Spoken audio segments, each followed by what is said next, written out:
शिमला के ऐतिहासिक रिज मैदान पर स्थित दौलत सिंह पार्क में लेफ्टिनेंट जनरल दौलत सिंह की रिनोवेटेड प्रतिमा का अनावरण आज प्रदेश के राज्यपाल शिव प्रताप शुक्ल ने किया।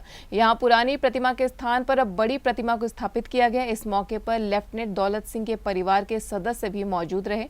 राज्यपाल ने कहा कि देश का हर एक सैनिक प्रत्येक नागरिक के लिए महत्वपूर्ण है। इस देश का सैनिक विदेश में भी जाकर दूसरों की रक्षा करने का काम करता है। हम सभी लोग इन सैनिकों के त्याग, बलिदान और सेवा के आधार पर देश में पूरी सशक्तता के साथ निर्भीक होकर रहते हैं। आज मुझे यह गौरव प्राप्त हुआ कि इसके लिए धन्यवाद देना चाहूंगा।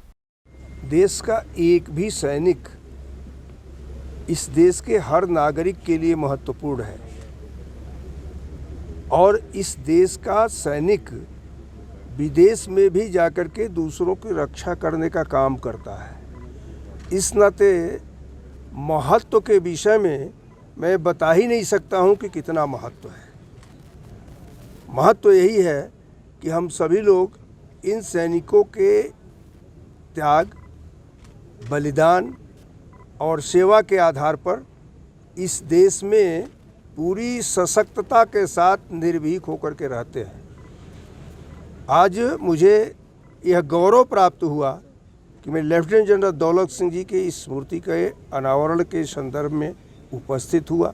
मैं इसके लिए महल साहब को भी धन्यवाद देना चाहूँगा।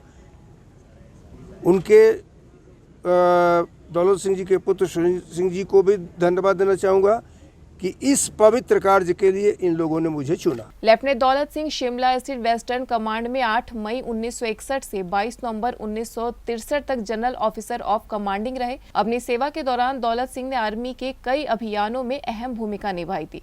22 नवंबर 1963 को जम्मू और कश्मीर के पुंछ इलाके में हेलीकॉप्टर की उड़ान के दौरान विमान दुर्घटना में उनकी मृत्यु हो गई थी। सेना में उनके अभूतपूर्व योगदान के लिए प्रदेश सरकार ने उनके नाम पर दौलत सिंह पार्क को 2 अप्रैल 1964 में शुरू किया था। News desk, anvil live.